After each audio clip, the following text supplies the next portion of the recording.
Evening everyone, and welcome back to Vicious Rants. And of course I'm your host, the one and only, your often imitated, never duplicated, backyard superstar Tim Vicious. And with this one, TLC wrap up. Before I even go into the show, I'm just saying thank fucking God the pay-per-views are over with for 2013, because, yeah, to be honest, the only two good pay-per-views out of the year were WrestleMania and SummerSlam, which is fucking saying something. Yeah, but anyways, on with the show. It was first match of the night. Was really actually kind of shocked. This was the first match on the card. Punk versus Shield. I was expecting that to be like maybe fourth or fifth match of the night, but no problems. They all came out, and they've been hinting that the Shield are gonna be breaking up for a while. This match kind of helped solidify that, and I'll get into that in it as I'm going through, but I want to talk about with the match. It was really good. Started out with Punk and Ambrose in the ring, and then all the fangirls' panties wound up dropping like a rock because of that. And then, it was just really good and solid. I've never seen a bad match between Punk and anyone from the Shield. Whether it's one-on-one, tag team, handicap, who can do whatever the most kind of matches or whatever, and they all got good chemistry together. I don't know on how often they talk to each other in the back to work on matches, but they all seem to click very good. Was really impressed with it. Big thing that wound up getting me, and I thought it was a work for a good portion of the match. If you watched it, Roman, he wound up going to try and take out Punk while he was on the outside of the ring doing it was either the spear or one of those running Superman punches that he does. But he took a swing, miss, and literally barrel rolled right over the announce table, and he was going and saying his eye was hurting pretty bad the whole time. So I legitimately thought that it was a work for a good portion of the match. Well, can't even say that, because part of me thought it was a work, part of me thought, holy shit, did he really just mess his eye up? But in this, you can never really tell. You gotta wind up thinking everything's a work until you get told otherwise. Anyways, it wound up being Punk and Rollins for a majority of the match after that. They were doing really good. Really liked the match. It was good, solid, showing that the indie guys are what WWE needs if they're going to want to keep wrestling fans interested in the idea of wrestling itself. Because you got a whole bunch of indie schmucks pretty much being the big thing the crowds are cheering for. Notice in the picture there? Anyways, Punk wound up hitting a GTS. Punk wound up going for a GTS on Ambrose, and Ambrose pulled out of it and was about to go and shove Punk right in front of Rollins, who just came in, and Punk moved out of the way, wound up spearing Ambrose. Punk tossed Reigns out of the ring. See, I'm getting all my names fucked up. Ugh. Tossed them out and then pinned Ambrose. So, now they're going to start hinting that the Shield's going to wind up starting to split hairs and argue with each other over that kind of shit. In which case, it's good to see, because while they're all good in a faction, I'm really, really dying to see on how they are when they break out. When they break out and they start their own thing. Like I called it before, Reigns, he's going to get a push like Batista. Ambrose, he's going to get a decent push. He's going to get a decent push. Not as fast as like the Batista one, but he's going to wind up getting the hard and heavy one. And then Rollins, he's going to wind up probably working the mid card for a while and then go up to the main event spot. Definitely see all three of them in the main event place in that company. Next up, we had the ST Divas match. It was Natty versus AJ, which case, first and foremost, thank God Natty didn't pee herself in the ring or wind up starting up another farting gimmick. And, yeah, AJ, she had Big Mama Cool Snuka with her the whole time. This was actually a very good match. I'm not gonna lie, I walked into the match with very little hope that it was gonna be good, because considering the past history on how they treat the women's division. But with this one, it was actually really good. It was wound up seeing a good bit of wound up seeing a lot of snapmare play, snap matting kind of style, hard hitting, submission based wrestling style. It was really good. I was really impressed. Yeah, I know people are saying AJ's time with the title's done, she should lose it and move on to a new story. And you know what, that's probably the case, but here's the thing. She's the hottest fucking thing in that division right now, and nobody's going to want to go and mess with that. That'd be like the equivalent of trying to take the belt off of Punk when he was still flying high after he first won it. And not trying to make a little couple AJ and CM Punk analogy. I'm just using them as references. But anyways, it was a good, solid match. I absolutely liked it.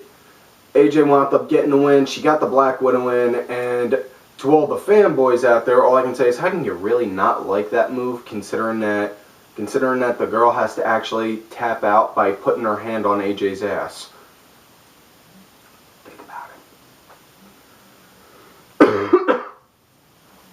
Anyways, next matchup, it was the Intercontinental match, Sandow versus Big E. I walked into this one thinking, okay, it could go either way. I'd like to see Sandow, but it could go either way.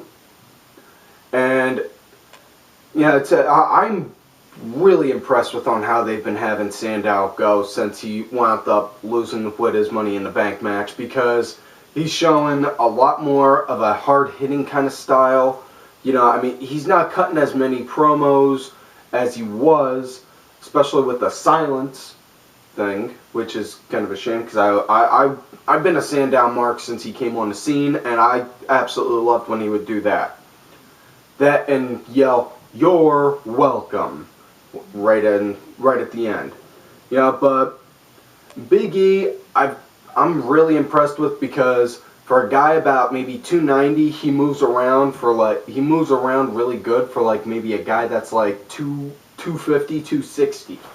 Not saying he's like a Rey Mysterio kind of moving around, but he moves around a hell of a lot better than most guys his size and build, which is saying something. But the match itself, I was pretty okay with. It didn't feel.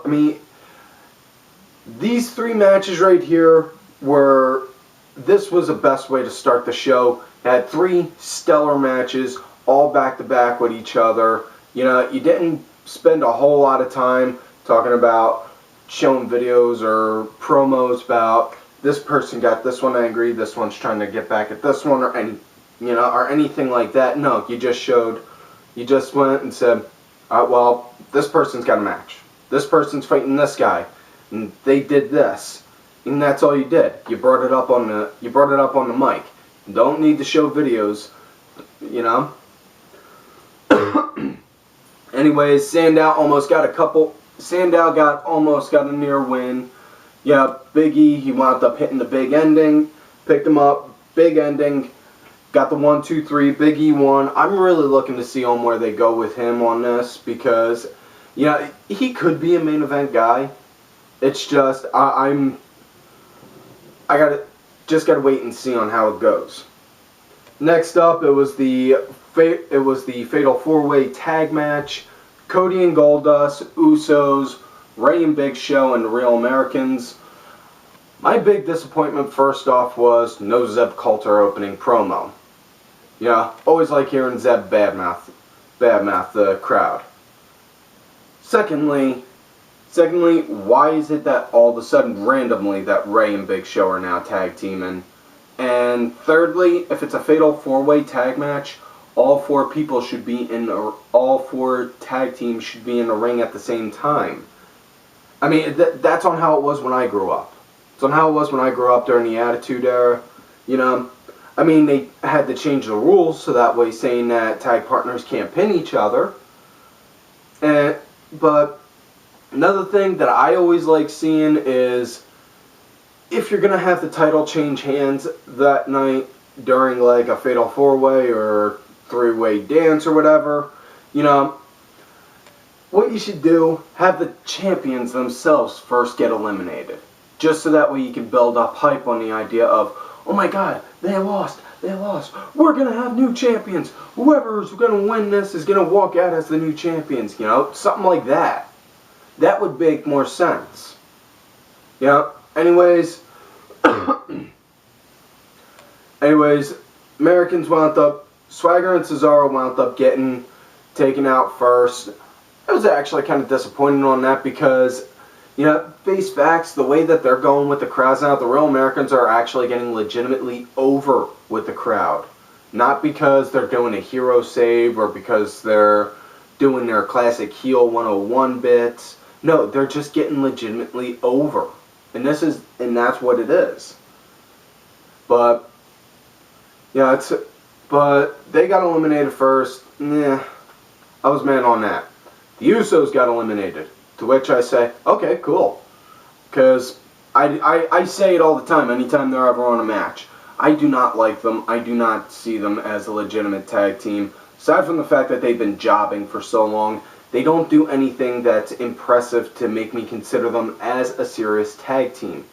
Okay, yeah, you could do a kick that got to where they do that sound. You could do a suicide dive. You could do a giant superfly splash. What else you got?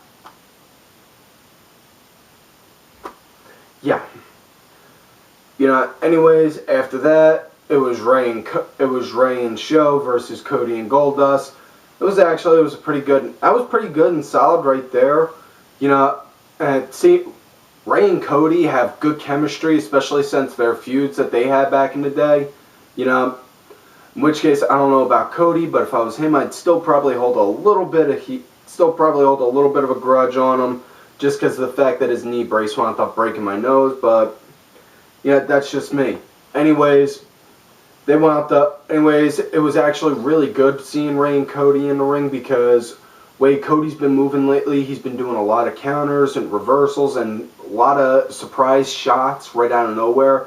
One being Ray went for the 619. Cody literally caught the legs right as it was about to hit him in the face, picked him up, looked like he was about to go for an Alabama slam. Ray wound up blocking, went to go for a head scissors, and Cody wound up countering that, and then got him and hit him with the crossroads. Was really happy on that. I know that they're gonna I'm hoping they eventually book Goldust versus Cody at Mania. You know, if they do, all I'm asking is have them drop the titles relatively soon, so that way we don't have to see some kind of rematch on a pay-per-view or a Raw, so that way we got time to build up for that. You know? Next up, it was probably one of the lamest matches of the night. Brodus versus R-Truth. I watched about part of it before I just walked out to go and hit the bathroom. So, you know, from what I heard, Truth won. Yeah, so, yeah. Next up, it was The Miz versus Kofi in a no DQ match. And apparently there was some heat between them two during the pre-show. Are you really still trying to push this feud? Is what I want to know. And yeah, and not only that, you call that a no disqualification match? For the love of God, I've seen better no disqualification matches in a daycare. You know? I mean, there was... I watched it, but I was just like, huh? What? Really?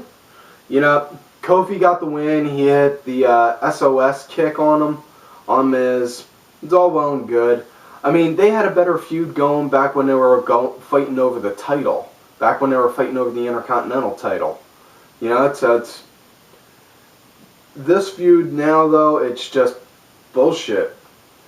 Next matchup, it was, so after getting handed two pieces of shit, we now get another good match. Daniel Bryan versus the Wyatts. Really good. But between this and the match with Punk and the Shield, those were the two big sell points for me on this pay-per-view.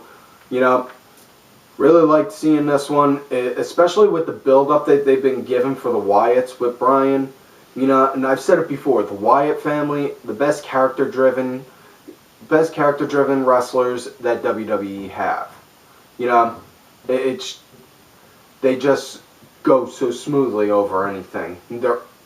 But anyways, they came out, started out with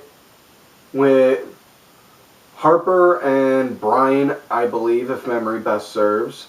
Yeah, but I'm also running on 1.5 cups of coffee right now, so y'all got to deal with that. That's why I'm kind of right now. But anyways, it was good. Owen and Harper, they were doing a good bit of the tagging, and then Bray came in which case, when he came in, it just wound up reminding me, wow, for a guy of Bray's size, he is really mobile and flexible. Case in point, that creepy-ass exorcist walk he does like this, where he's like that. Which, all I can think is, for the love of God, how much DDP yoga does that man do to be able to bend like that?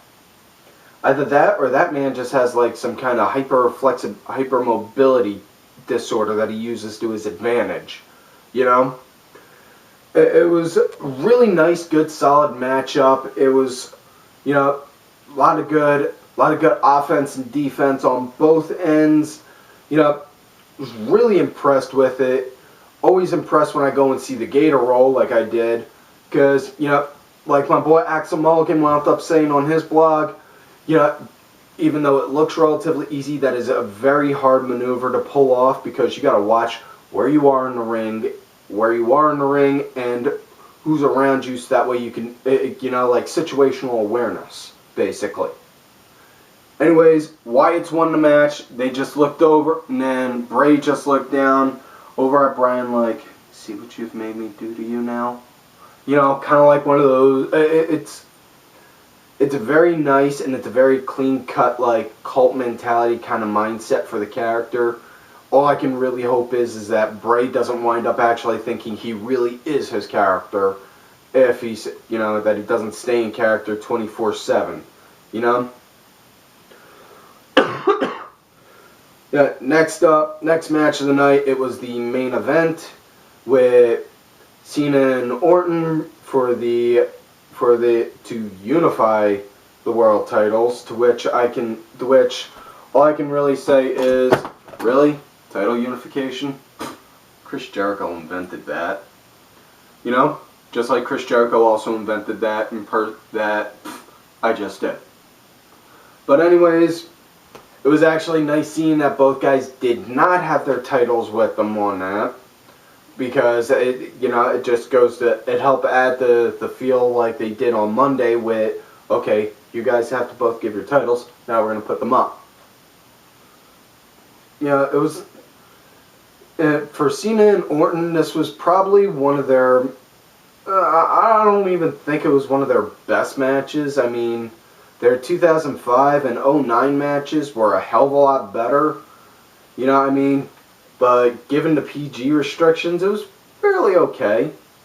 I mean, big thing I kind of laughed at was Randy wound up pulling out handcuffs on him, to which all I could think is apparently Dolph Ziggler must have left them laying around the ring. Must have left them laying around somewhere, grabbing the Doublemint twins. But, yeah, cuffed Cena to the ropes. Randy was going up. Cena wound up taking apart the ring. And then grabbed him. Kind of looked a lot like God of War right there when, you know, took him down. And then Randy, when he was pulling on the ropes to bring Cena down like that, Kind of looked like God of War for a minute. All you needed to do was just set the ropes on fire, and then boom, it would have been. Would have been like with God of War with the Blades of Chaos.